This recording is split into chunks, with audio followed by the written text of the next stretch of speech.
Hello guys, मेरी YouTube channel में आपका स्वागत है। मेरा नाम मनमोहन मिश्रा। तो आज मैं आपको इस वीडियो में LIC MF mid cap fund का रिव्यू करके बताने वाला हूं। तो वीडियो पूरी डिटेल में होगा। मैं आपको इसमें लाइव प्रूफ के साथ दिखाऊंगा, एक्सेल शीट में एनालिसिस करके, और मैं आपको लास्ट में कंक्लूजन में ये भी बताऊंगा कि आपको इसमें इन्वेस्टमेंट करना चाहिए या नहीं करना चाहिए, और अगर आपको इसमें इन्वेस्टमेंट करना चाहिए तो कितने साल तक करना चाहिए। तो मैं आपको पूरी डिटेल में बताऊंगा। तो मैं चैनल को सब्सक्राइब जरूर कर दीजिए। मैं ऐसे वीडियो लाता रहता हूँ। चलिए शुरू करते हैं। जैसे कि आप मेरे यहाँ पे स्क्रीन पे देख पा रहे होंगे कि LIC MF mid cap fund के बारे में। तो यार इसका लॉन्च ऑन डेट देखें तो 25 जनवरी 2017 है। मतलब इस फंड को बेसिकली 6.3 इयर्स हो चुका है लॉन्च होते हुए। तो इसका 6.3 इयर्स का कैटेगरी रिटर्न देखें तो 18.02% का रिटर्न है। लेकिन इस पर्टिकुलर फंड में 6.3 इयर्स का रिटर्न देखें तो 15.57% तक का रिटर्न है। तो मिड कैप कैटेगरी में इतने साल में 15.57 रिटर्न बहुत ही कम रिटर्न है। मैं यहाँ पे, और इसने कैटेगरी को भी 3% से बीट नहीं कर पाया। आप 2.5% मान सकते हैं। तो 2.5% से बीट नहीं कर पाए, तो एक बड़े मार्जिन से बीट नहीं कर पाए, तो एकदम रिटर्न के मामले में इतना इंप्रेसिव नहीं है। तो यहाँ पे नेगेटिव फीडबैक जाएगा। अब मान लीजिए आप इसने 1,000 रुपए 5 साल तक इन्वेस्टमेंट किया होता, तो आपका जो मतलब हर महीने एसआईपी किया होता 5 साल तक, तो आपका जो अमाउंट डिपॉजिट होता है वो 60,000 रुपीज, और 60,000 रुपीज आपका कन्वर्ट हो जाता है 1 लाख 1.06 लाख रुपीज में। तो अब देख पा रहे हैं कि मतलब जो पैसा है वो डबल नहीं होता, डबल से तो कम ही है। डबल होता तो 1,20,000 रुपीज होता, लेकिन यहाँ पे अभी भी कम है। तो लगभग डबल हो जाता, आप मान सकते हैं। अगर मान लीजिए अपने 5 साल में तक गोल्ड में इन्वेस्टमेंट किया तो 60,000 रुपीज आपका जो अमाउंट डिपॉजिट होता है, और आपका जो अमाउंट रिटर्न मिलता है वो 93,527 रुपीज। तो इसने गोल्ड से तो बेटर रिटर्न दिया है, लेकिन इतना ज्यादा डिफरेंस नहीं है। अगर मान लीजिए अपने एफडी में किया होता, तो एफडी में आपका 60,000 रुपीज डिपॉजिट होता 5 साल तक, और आपका जो 60,000 रुपीज कन्वर्ट हो जाता 72,000 रुपीज में। तो देखो सिर्फ 12,000 रुपीज की बढ़ोतरी हुई है। तो यहाँ पे एक डिफरेंस देख पा रहे हैं इन्वेस्टिंग की और इस पर्टिकुलर एफडी में। मैं आपको इसको बताऊंगा कि एफडी में जो सॉरी मिड कैप में कैटेगरी में सबसे worst performing mid cap fund है, और तब भी आपको ये बेटर देन एफडी और बेटर देन गोल्ड रिटर्न दे रहा है। मतलब ये जो आप देख पा रहे हैं 15.57% 6.3 इयर्स में, बहुत ही वर्स्ट परफॉर्मेंस है। मैं आपको बता रहा हूँ मिड कैप कैटेगरी का। आप खुद देख लीजिए, आप खुद रिसर्च करिएगा, आपको खुद पता चल जाएगा। मैं आपको लास्ट नीचे भी बताऊंगा कि क्या क्या है, आपको किस पे रिसर्च करना चाहिए। तो उसके बाद हो गया रिटर्न वर्सेस कैटेगरी की बात करें, तो रिटर्न इसका बिलो एवरेज है, डेफिनेटली बिलो एवरेज है। बहुत ही कम रिटर्न है as compared to any mid cap category में, और इसने बहुत ही कम रिटर्न दिया है। अगर आप कोई भी मिड कैप कैटेगरी का फंड अगर आप कंपेयर करेंगे, जैसे कैटेगरी रिटर्न ही इसने 18% है, और इस फंड का रिटर्न 15.5% का है। रिस्क की बात करें तो एवरेज है, इसने अपने कैटेगरी के हिसाब से रिस्क एवरेज ले रखा है। तो अगर मैं इस फंड में देखेंगे तो देखिए गोल्ड और इस पर्टिकुलर फंड का लगभग बराबर ही रिटर्न है, तो मुझे थोड़ा इंप्रेसिव नहीं लगा है। रिस्क भी यहाँ पे एवरेज है। कैसे है, मैं अब नीचे मार्केट कैपिटल और सेक्टरल एलोकेशन में आपको बताने वाला हूँ। अगर मान लीजिए आप इसमें इन्वेस्टमेंट करना चाहते हो, मिनिमम एसआईपी आप 500 रुपीज से कर सकते हैं, और अगर आप इसमें लमसम करना चाहते हैं मिनिमम 5,000 रुपीज से कर सकते हैं। यहाँ पे भी नेगेटिव फीडबैक जाएगा, क्योंकि आपको बता रहा हूँ इन्वेस्टमेंट में मिनिमम 1,000 रुपीज ज्यादा अच्छा रहता है।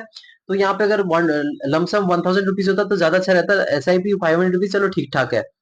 लॉक इन पीरियड की बात करें तो नो लॉक इन पीरियड है, कोई भी लॉक इन पीरियड है। आप इसमें कभी भी इन्वेस्टमेंट कर सकते हैं, कभी आप इसमें एग्जिट मार सकते हैं। अब एएम साइज बेसिकली क्या होता है, एसेट अंडर मैनेजमेंट। तो इसमें होता है कि आपको पता चलता है कितना पैसा इस पर्टिकुलर फंड में इन्वेस्टेड है। अब मान लीजिए इसमें कम एएम साइज रहता है, तो प्रॉब्लम क्या रहती है कि कम एएम साइज है, आपको ज्यादा भरोसा नहीं रहता कि मतलब भाई इसका कम एएम साइज है। कोई कई लोग इसमें इन्वेस्टमेंट नहीं कर रखे हैं, मतलब इसमें ज्यादा इन्वेस्टेड अमाउंट नहीं है। तो आप थोड़ा इस फंड में शक करते हैं, अब यहाँ पे इन्वेस्टमेंट नहीं करते हैं, और यहाँ पे कुछ प्रॉब्लम रहती ही रहती है। अब मान लीजिए आपका एम साइज ज्यादा है, तो वहां पे फंड मैनेजर को मैनेजमेंट करने में दिक्कत आ जाती है। तो मेरा जो बेस्ट रहता है साइज जो रहता है वो आपका 10,000 करोड़ रुपीज से लेकर 30,000 करोड़ रुपीज, अगर आपका साल जो है 10 साल मिनिमम फंड पुराना हो चुका है। लेकिन यहाँ पे 6.3 ईयर्स है, तो आप मान सकते हैं कि 4 5,000 6,000 अगर आपका ईवीएम साइज है, वहां से लेकर 20,000 रुपए 20,000 करोड़ रुपीज तक का इन्वेस्टेड है ईवीएम साइज। तो एकदम उसको भी परफेक्ट आप मान सकते हैं। लेकिन यहाँ पे देखें तो 242 करोड़ रुपीज ही इस पर्टिकुलर फंड में इन्वेस्टेड है। मतलब कितना कम ईवीएम साइज है, आपको पता भी चल रहा होगा रिटर्न के हिसाब से देख के, और आपको इस फंड का हाल देख के। गोल्ड के आसपास ही रिटर्न है, तो आप रिस्क ले रहे हैं यहाँ पे, गोल्ड के आसपास रिटर्न दे रहे हैं, तो गोल्ड में क्यों ना इन्वेस्टमेंट करें। तो ये चीज लोग सोचते हैं, तो इसीलिए ये इन साइज इसका बहुत ही कम है। अब एक्सपेंस रेशियो की बात करें, एक्सपेंस रेशियो बेसिकली क्या होता है कि आप फंड मैनेजर को कुछ फीस देते हैं।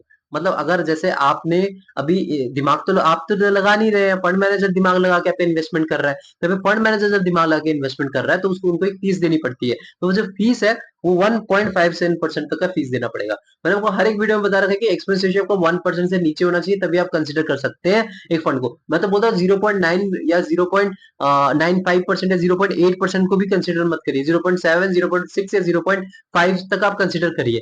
तो यहाँ पे तो 1.57% तक एक्सपेंस रेशियो मैं आपको बता रहा हूँ। 1.57 बहुत ज्यादा होता है, मतलब आपने 1.57 मतलब लॉन्ग रन में आपको देखिए लाखों करोड़ों का डिफरेंस पड़ जाएगा। जब एक्सपेंस रेशियो के मामले में एकदम नेगेटिव फीडबैक है, क्योंकि 1% से ज्यादा ये तो बहुत ज्यादा है, मतलब 1.57% है। तो मैं तो एकदम नेगेटिव फीडबैक दूंगा यहाँ पे एक्सपेंस रेशियो के मामले में। टैक्स इन्फॉर्मेशन की बात करें तो यहाँ पे यूनिट अगर मान लीजिए आपने एक साल पहले सेल करते प्रॉफिट बुकिंग करते हैं, आपको 15% तक का टैक्स देना पड़ेगा अपने प्रॉफिट पे, अगर आप इनकम टैक्स लैब में आते हैं तो। मान लीजिए आपने एक साल तक होल्ड कर दिया और एक साल के बाद सेल कर प्रॉफिट बुकिंग करी, तो आपको 10% तक का टैक्स देना पड़ेगा प्रॉफिट में, अगर आप इंडियन इनकम टैक्स लैब में आते हैं तो। मान लीजिए एक साल पहले ही सेल कर दिया, आपको 1% तक का एग्जिट लोड देना पड़ेगा, एक साल के बाद सेल कर आपको एग्जिट लोड देने की जरूरत नहीं, 0% आपका एग्जिट लोड रहता है। अब मार्केट कैपिटल की बात करें तो मिड कैप में इसका 73.04% तक का एलोकेशन है, मतलब कैपिटल लगा रखा है। स्मॉल कैप में 17.57% तक का कैपिटल है, और लार्ज कैप में 9.57% है, अदर्स में 0.5% का है। तो अब देख पा रहे हैं कि इन्होंने रिस्क जो नहीं ले रहे वो अब सिर्फ 10% है लार्ज कैप, और अदर्स अदर्स मतलब आपका डेप्ट हो गया, कैश हो गया। तो 10% तक का इन्होंने रिस्क नहीं ले रखा है, बहुत ही कम ले रखा है, और बाकी 90% रिस्क ही है। तो एक तो रिस्क भी ले रहा है, आपको रिटर्न भी नहीं दे रहा है, ऊपर से एक्सपेंस रेशियो भी ज्यादा है। तो मतलब कहीं पे कुछ मतलब ही नहीं बनता है, यहाँ पे तो नेगेटिव ही नेगेटिव दिख रहा है, हर जगह मुझे नेगेटिव ही दिख रहा है। अब सेक्टरल एलोकेशन की बात करें तो कंज्यूमर साइक्लिकल में इसका 32.22% तक एलोकेशन सबसे ज्यादा इसी में ही है। इंडस्ट्रियल्स में 21.5% तक एलोकेशन है, थर्ड पे फाइनेंशियल सर्विसेज में 20.09% तक एलोकेशन है, फोर्थ में बेसिक मटेरियल में 12.53% एलोकेशन है, टेक्नोलॉजी में 3.75% का एलोकेशन है, हेल्थ केयर में 3.2% तक का एलोकेशन है, उसके बाद कम्युनिकेशन सर्विसेज में 2.94% तक का एलोकेशन है, लास्ट में आ गया रियल एस्टेट में 1.38% का एलोकेशन है। तो देख पा रहे जो ऊपर के जो 5 सेक्टर्स है ना, consumer cyclical, industrial, financial services, basic material, ये जो 4 सेक्टर है, सॉरी 5 सेक्टर भी नहीं 4 सेक्टर, इन्होंने डाइवर्सिफाई भी अच्छे से नहीं किया है। मैं आपको हर एक वीडियो में बताता मिनिमम 5 सेक्टर में अच्छा खासा डाइवर्सिफाई होना चाहिए, यहाँ पे तो 4 ही में सारा पैसा लगा दिया। अगर ये 4 सेक्टर अच्छा खासा परफॉर्मेंस देगा तभी आपको अच्छा खासा रिटर्न देगा। तो डाइवर्सिफिकेशन के मामले में भी ये मैं नेगेटिव फीडबैक दूंगा, यहाँ पे एक और फंड में थोड़ा और ज्यादा डाइवर्सिफाई हो सकता था।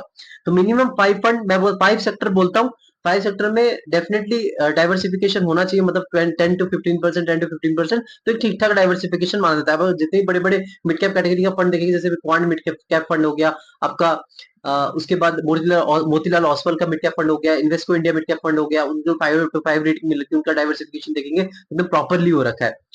तो यहाँ पे फंड मैनेजर की बात करें तो 2 फंड मैनेजर है, पहला है दीक्षित मित्तल जिनको एक्सपीरियंस है 0.84 इयर्स का, और सेकंड है करण दोषी जिनको 0.84 इयर्स का एक्सपीरियंस, दोनों बराबर ही एक्सपीरियंस के हैं और बहुत ही कम एक्सपीरियंस के हैं। तो यहाँ पे फंड मैनेजर के मामले में भी मैं यहाँ पे आपको नेगेटिव फीडबैक दूंगा, क्योंकि देखिए यहाँ पे मैंने आपको हर वीडियो में बता रहा कि फंड मैनेजर का मिनिमम एक्सपीरियंस 4 इयर्स होना चाहिए, एक फंड मैनेजर ऐसा होना चाहिए ताकि वो गाइडेंस दे, प्रॉपर गाइडेंस दे सके, लेकिन यहाँ पे एक्सपीरियंस बहुत ही कम है। तो रेटिंग इसको 2/5 रहेगा। मैं आपको बताऊंगा सबसे मिड कैप कैटेगरी का सबसे बेकार फंड मुझे यही लगा है, LIC का MF मिड कैप फंड। तो रीजन ये है कि आप यहाँ पे देख पा रहे होंगे कि रेटिंग क्यों मैंने 2/5 दे रखा है। नीचे से देखते हैं तो एक फंड मैनेजर ज्यादा एक्सपीरियंस नहीं है, सेक्टरल एलोकेशन में डाइवर्सिफिकेशन भी अच्छे से नहीं हो रखा है, मार्केट कैपिटल की बात करें तो बहुत ज्यादा रिस्क ले रखा है, 90%। रिस्क तो इतना लिया, यहाँ पे रिटर्न भी आपको कम मिल रहा है 15.57% लॉन्ग रन में। ऊपर से आपका यहाँ पे एक्सपेंस रेशियो बहुत ही हाई है, मतलब हाई नहीं है, ये हाई तो मतलब 1% होता है, यहाँ पे 1.57% हाई है। मतलब LIC आप प्रीमियम लेते हैं जो बाहर के, वो तो लूटते ही हैं। यहाँ पे इनका म्यूचुअल फंड तो थोड़ा ठीक बना सकते थे, लेकिन यहाँ पे भी इन्होंने बनाया नहीं है।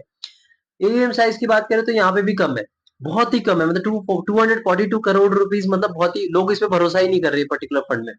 तो वन टाइम इन्वेस्टमेंट करें तो 5,000 रुपीज आप इसमें कर सकते हैं, और 500 रुपीज का मिनिमम SIP, ये भी एकदम बेकार है, मतलब 5,000 रुपए आपको मिनिमम मतलब लमसम करना पड़ेगा। देखिए आजकल तो स्टूडेंट भी इन्वेस्टमेंट करते हैं, तो one time investment minimum 1,000 rupees होना चाहिए, कोई कोई तो 100 रुपीज भी रखते हैं, वो ज्यादा अच्छा रहता है।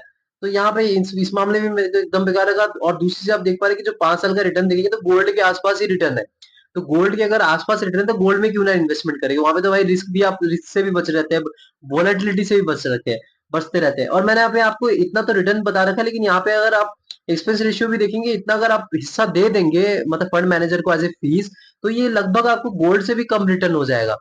तो मुझे इसमें फिर एग्जिट लोड भी यहाँ पे अगर 1% दे देते तो और भी कम हो जाएगा, फिर प्रॉफिट पे भी अगर आप टैक्स देते तो मतलब गोल्ड ही बेस्ट है, मतलब ये फंड से अच्छा गोल्ड ही बेस्ट है। मतलब आप इसमें इन्वेस्टमेंट ही मत करें, मैं इसमें कोई दूसरा चीज बताऊं ही ना। अगर आप करना चाहते हैं तो आप रिसर्च करके खुद कर सकते हैं, लेकिन मेरा सजेशन है इस पर्टिकुलर फंड में इन्वेस्टमेंट मत करें, मुझे एकदम बेकार लगा है। लेकिन आप खुद अपने, ये आपकी चॉइस है, लेकिन मेरा तो मेरी तरफ से एकदम नो है। तो मेरे चैनल को सब्सक्राइब कर दीजिए, मैं ऐसी वीडियो लाता रहता हूँ। Thank you.